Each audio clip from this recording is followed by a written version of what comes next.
I want to show you something that will change the way you think about migration. This map of Europe shows what its demographics may look like at the end of this century, the year 2100.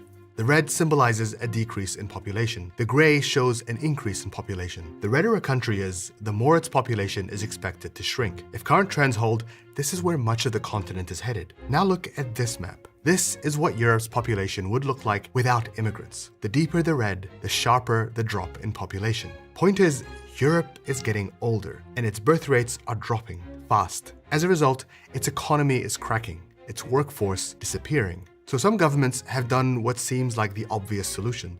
They've increased immigration. But over the last few years, it has gone from being seen as just another economic policy or a conversation about border security to something entirely different, something more sinister. You may have heard of the Great Replacement Theory. If you haven't, these guys have.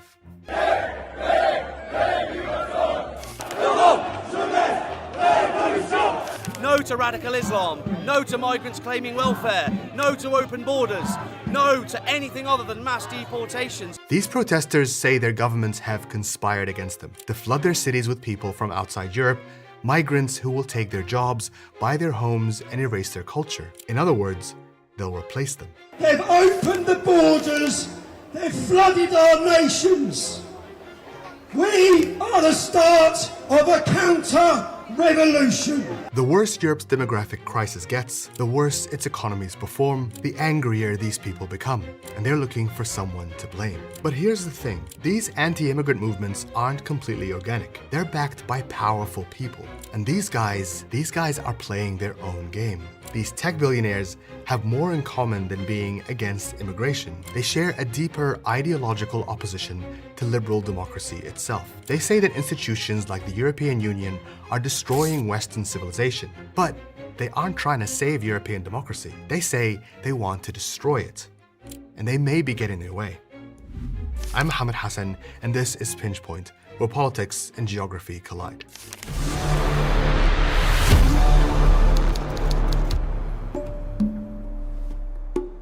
This is a complex story. It involves some pretty dry government statistics, American billionaires, and a transatlantic network of dark money. But how do we go from anxiety around immigration to a potential conspiracy to topple the European Union? All of these threads are connected. But to make sense of it, let's start in Japan. Have you heard the story of the Scarecrow Village? This is Nagoro, a small village on the island of Shikoku. If you walk around it today, you'll see these life-size dolls everywhere. At bus stops, inside restaurants, in classrooms, what you won't find are many people, real people. They've mostly been replaced by these dolls. Nagoro is facing a problem. Its elderly are dying, while its young left for the big cities a long time ago. A baby hasn't been born here in 20 years. An artist named Tsukimi Aono started making these dolls to remember what the village felt like in her youth. When she was a child, 300 people used to live here. Now, less than 30. One day, it's likely all that will be left are Aono's dolls. Eerie, right? There are hundreds of towns like Nagoro across Japan. In 2024, nationwide, 1 child was born for every 3 people that died. It is a trend facing many wealthy nations, and in Europe, it's impacting the whole continent. Fertility rates have dropped from 2.1 children per woman to just 1.4. In Italy, population decline is reaching a critical point. Check this out. This is the number of Italians aged 25 to 34 over the last 3 decades. Now look at those aged over 75, well into their retirement. By 2050, less than a third of Italians will be working, and they'll be expected to support their parents and their grandparents, who will make up the vast majority of the country. Without a quick solution, Italy's economy and its healthcare system will crumble. So Italy is faced by 2 choices: raise taxes by a lot or bring in young migrants to fill up the workforce. This represents a problem for right-wing Prime Minister Giorgia Meloni. She ran on slashing immigration, but has been forced to increase it to keep the agriculture and tourism industries afloat. Some estimates show Italy would need to bring in 10 million more migrants of working age over the next 20 years. This isn't a new phenomenon. After World War II, many European nations encouraged migration to help them rebuild and replace the working age men who died on the front lines. Germany's Gastarbeiter, or guest worker program, brought in 14 million foreigners from 1955 to 1973. They helped Germany become one of the biggest industrial economies in Europe. France and the UK did the same, which is why you have the best kebabs in Berlin and some of the best curries in Manchester. A similar trend occurred during the COVID pandemic, when healthcare systems became overwhelmed and governments fast-tracked temporary visas to keep up. Immigration from outside the EU doubled between 2021 and 2022, mostly to Germany, Spain, and Italy. That year, the median age of EU nationals was 45 years old. Meanwhile, the median age of non-EU residents in Europe was 36. As Europe got older, migrants were once again filling the gap. And between the pandemic, the Russia-Ukraine war, and Britain's exit from the EU, Europe's future looked deeply uncertain. These were complex problems, but for some, there was a simple solution. Or maybe an easy scapegoat. In the aftermath of the so-called European migrant crisis in 2015, the political right took on the rallying cry of harsher border policies. In Italy, Denmark, Hungary, Finland, and Serbia, right-wing parties swept to power. In France, Germany, and the UK, far-right parties gained significant political ground for the first time in half a century. These parties are united by two policies. They want to stop asylum seekers entering the EU and redefine their relationship to the bloc. In the UK, Nigel Farage was an architect of the Brexit campaign. He sold people on an idea that the European Union had eroded Britain's sovereignty and allowed in too many immigrants, changing the UK's very identity. We have a growing number of young people in this country who do not subscribe to British values, in fact, loathe much of what we stand for. Are we talking about Muslims here? We are. And while they didn't say it out loud, Farage and others were tapping into an idea growing popular among the far right in the United States. These new voices argued that immigration wasn't just bad policy, it was an anti-white European conspiracy. They're replacing the indigenous population. That seems to be what's happening. The Great Replacement Strategy, which is well underway every single day on our southern border, is a strategy to replace white rural America with something different. The Great Replacement Theory is not some grand right-wing conspiracy theory, but a basic statement of the Democratic Party's platform. So what is the Great Replacement Theory? The idea has existed for a long time, but French author Renaud Camus coined the phrase in 2010. Camus argued Europe was being reverse colonized by people from Africa and the Middle East, particularly Muslims, and he said they were intent on conquering the West by, in his words, outbreeding white natives. He also believed that liberal elites were promoting pro-immigration policies as a form of social engineering. Camus said he was inspired by right-wing British politician Enoch Powell, whose 1968 speech against post-war immigration predicted racial tensions would result in rivers of blood in England. In this country, in 15 or 20 years' time, the black man will have the whip hand over the white man. This idea has even more nefarious roots. In his book Mein Kampf, Adolf Hitler says the presence of Afro-Germans was proof of a Jewish conspiracy to destroy the white race and take its place. In August 2017, in Charlottesville, young men invoked the idea when they marched against the planned removal of a statue of a Confederate general. Jews will not replace us! Jews will not replace us! In Hungary, Prime Minister Viktor Orban railed against Jewish philanthropists like George Soros, saying his funding of pro-democracy groups was destroying the country's Christian identity. The Hungarian-born Soros has become a favorite target of right-wing nationalists for his donations to civil society groups, NGOs, and pro-democracy organizations. Soros's worldview and philanthropy was greatly influenced by the impact of communism on his country, as well as the Holocaust, which he survived at the age of 13. But that hasn't stopped the conspiracies. In 2024, tech billionaire and ex-owner Elon Musk replied to a tweet accusing Jewish people of a hatred against whites and linked this hatred to the hordes of minorities flooding Western nations. Musk replied, "You have said the actual truth." He later apologized, but has continued to liken Europe's pro-immigration policies to, quote, suicidal empathy. There is this whole system that Soros built up over many decades. They believe in open borders, they believe we shouldn't prosecute crime. This is insane. Since 2024, Musk has taken on an active role in promoting and collaborating with far-right political movements across Europe. In January 2025, he spoke virtually at a campaign rally for Germany's anti-Muslim, anti-immigrant Alternative for Germany party. He told its supporters to move beyond their historical guilt for the Holocaust and not lose their German identity to multiculturalism. Then in September, Musk appeared via video link at an anti-immigration rally in London, where he called for the dissolution of the British Parliament. He also said the country was being eroded by massive uncontrolled migration. Whether you choose violence or not, violence is coming to you. You either fight back or you die. You either fight back or you die. And that's the truth. Now let's talk about money, because there is a lot being thrown at this movement. Tommy Robinson, the far-right agitator who led that London rally Musk addressed, has financial backing from US tech billionaire Robert Shillman. Shillman is said to be part of the so-called counter-jihad movement, a loose coalition of groups and individuals who believe the West and Islam are at war and that Muslim migrants should be deported from Western countries. He has sponsored influential far-right figures in the US, UK, and Europe, including Dutch MP Geert Wilders, conservative US commentator Ben Shapiro, and the late right-wing activist Charlie Kirk. A number of anti-Muslim nonprofits in the US, the UK, and Europe are funded to the tune of tens of millions of dollars each year through largely anonymous donations. This network of funders has been called the dark money ATM of the conservative movement. At the head of this network is the Mercer Family Foundation, set up by another US tech billionaire, Robert Mercer. Mercer bankrolled the Brexit campaign and set up the alt-right website Breitbart News. He was also a major investor in the online data mining firm Cambridge Analytica, which shut down after accusations it used private Facebook data to manipulate people's political views. During Donald Trump's 2016 presidential campaign, its chief strategist and Breitbart co-founder, Steve Bannon, said the Mercers had laid the groundwork for the Trump revolution. You might have noticed that all of these financiers are American.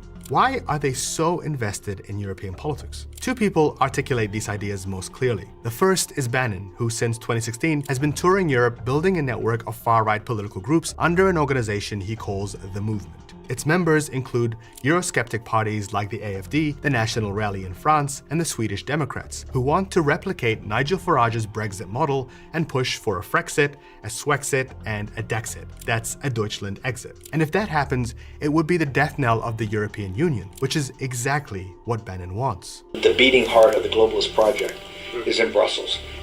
If I drive the stake through the vampire, the whole thing will start to dissipate. And that's literally when we take over the EU. The second is Curtis Yarvin, a software developer turned political philosopher. His ideas have been cited by US Vice President J.D. Vance and German-born tech billionaire Peter Thiel, who's close to Trump and the Mercer family. Yarvin, an architect of the so-called Dark Enlightenment movement, advocates for an end of democracy and a return to monarchy. He says this new monarch would be first democratically elected, then they'd get to work dismantling checks and balances to rule as a kind of tech CEO with total power. Yarvin and his disciples Vance and Thiel believe liberal democracies have become what they call a cathedral, where academics, the media, and others worship the tenets of human rights law and progressive values. The European integration project for Curtis Yarvin and others in MAGA, it's the materialization of this liberal international system. And although it now exists largely in Europe, because globally it is being attacked by MAGA and by the Americans, who've been the big supporter of this, if you want to destroy it, Curtis Yarvin says, you need to attack the European Union. And you need to help those parties in Germany, whatever the costs for Europe, European stability, German stability, help those parties that promise to do away with all of this. And this isn't just about ideology. It's about business. Elon Musk and Peter Thiel have long used their tremendous wealth to vie for political influence. When they co-founded PayPal, their ambitions extended far beyond creating a digital payment platform. The basic idea was that we could never win an election on getting certain things because we were in such a small minority. But maybe you could actually unilaterally change the world without having to constantly convince people and beg people and plead with people who are never going to agree with you through technological means. And this is where I think technology is this incredible alternative to politics. Thiel went on to found his next big startup, Palantir, in 2003. It has since used AI and data mining to allow US Immigration and Customs Enforcement, or ICE, to surveil and deport undocumented migrants. And Musk's takeover of X saw a sharp increase in the spread of misinformation about migrant-related crime across Europe. Both men helped steer Silicon Valley towards Trump and MAGA in the 2024 US presidential election. Musk, one of the Valley's biggest success stories, donated more than $200 million to Trump's campaign, and Thiel, a major MAGA donor, was a big influence in swaying Trump to pick J.D. Vance as his vice president. Analysts say a big motivator was defeating the Democrats, who under Joe Biden had focused on breaking up tech giants and regulating social media and AI companies, much like what the EU's been doing successfully since 2016. Have you ever wondered why every time you go on a website you're asked over and over to accept its cookies? It's because of the General Data Protection Regulation. This is an EU law that went into effect in 2018 in order to protect EU citizens from having their private data collected without their consent. Within a few years, almost every company around the world was forced to change its websites so that they could do business in Europe. Then that became international standard. Basically, it impacted all of us. When Musk bought Twitter in 2022, he came into direct conflict with the EU, refusing to abide by its Online Safety Act. The law forced social media companies to submit risk assessments to the EU and provide fact-checking tools to users. In 2024, the European Commission, the executive arm of the EU, took him to court for violating its regulations and failing to crack down on misinformation, though that case didn't really go anywhere. That August, EU Commission member Thierry Breton wrote to Musk ahead of his live-streamed interview with Donald Trump, who was campaigning for president. Breton warned Musk that under EU rules, he could be held liable if he promoted hatred, disorder, incitement to violence to the 300 million users on X. Musk responded by calling Breton the tyrant of Europe. Musk then scheduled another live-streamed interview months later, this time with the head of Germany's AfD, reiterating his support for the far-right party and accusing the EU of hating democracy. Following the interview, a German nonprofit won a public access lawsuit against Musk. It forced X to provide public data ahead of Germany's federal elections in line with the EU's Digital Services Act. This was while X was approving far-right ads on its platform. One of these was calling for immigrants to be gassed and imprisoned in concentration camps. Musk is also suing the EU over its tariffs against electric cars made in China. That's where Tesla's manufacturing hubs are. In November 2025, EU Commission President Ursula von der Leyen launched the Democracy Shield. It's a project to crack down on foreign political influence in EU politics, and specifically the spread of online disinformation. On paper, the plan is meant to tackle Russian disinformation, but it was Musk who took offense, writing to von der Leyen on X that if she really believed in freedom, then her position as EU leader should be elected directly by the people. To be clear, the EU president is chosen by the elected leaders of EU countries, and then that decision is ratified by the EU Parliament, also elected. Clearly, Elon Musk has beef with the EU, and he isn't alone. Peter Thiel has long accused Europe's leaders of trying to regulate big tech out of jealousy. And more recently, he said attempts to rein in the AI sector were like ushering in the Antichrist. Yes, the Antichrist. And since Trump returned to office, we've seen the interests of big tech and US policy align more closely. In November, the White House said it would sue US states trying to regulate AI companies. Vance, who'd suggested pulling support for NATO if the EU tried to regulate X, publicly attacked Europe for what he described as failing to live up to its free speech ideals. Instead, the US vice president told his political allies in Munich they should respect their people's desire to rid the continent of migrants. No voter on this continent went to the ballot box to open the floodgates to millions of unvetted immigrants. But you know what they did vote for? In England, they voted for Brexit, and agree or disagree, they voted for it. Full circle. During that visit to Munich, Vance had a long meeting with the AfD, then attacked German officials for trying to block the party from contesting the 2025 elections. So how have Europe's liberal leaders responded to the rise of the far right? In many cases, they've adopted their language. In May 2025, Prime Minister Keir Starmer announced a white paper to vastly reduce the number of immigrants in the UK and make it harder for them to get citizenship. In a speech many compared to Enoch Powell, Starmer said Britain was becoming an island of strangers. So when you have an immigration system that seems almost designed to permit abuse, that encourages some businesses to bring in lower paid workers rather than invest in our young people, or simply one that is sold by politicians to the British people on an entirely false premise, you're actually contributing to the forces that are slowly pulling our country apart. Starmer seemed to want to signal that he wasn't weak on immigration and to counter the rise of Nigel Farage and his Reform UK. Instead, it suggested the opposite. Which validates those voters who think, well, you know, I may as well have the parties that really seem to believe that this matters, as opposed to, you know, you guys who have been in power or, the main opposition for decades and haven't really done much about it. French President Emmanuel Macron rose to power on an explicitly pro-immigrant platform in 2017. Since then, his policies have shifted to the right, taking on much of the same anti-Muslim language as his opponents. And it seems those ideas have now gone mainstream. In the 2022 election, 2 French parties ran on platforms that promoted the Great Replacement theory. And in 2023, a study found about a third of all British citizens believed it was true. This growing belief that migration is part of an international plot by powerful elites has poured fuel onto the fire of public anger over a cost of living crisis that has continued to worsen across the continent. It's led to mobs attacking hotels housing asylum seekers in the UK and a surge in anti-Muslim hate crimes across Europe. Many far-right voices are now using their platforms to spread false statistics about migrants committing sexual assault. And in the heat of the fire are the immigrant and refugee communities who are increasingly feeling vulnerable, isolated and unsafe. But some are speaking out. This debate is both factually and morally wrong. Wrong, wrong, wrong. The far right are twisting facts into ignorant, hate-fueled portrayal of migrants. Women rights organizations are rejecting your cynical weaponization of our pain for your racist agenda. I have my voice.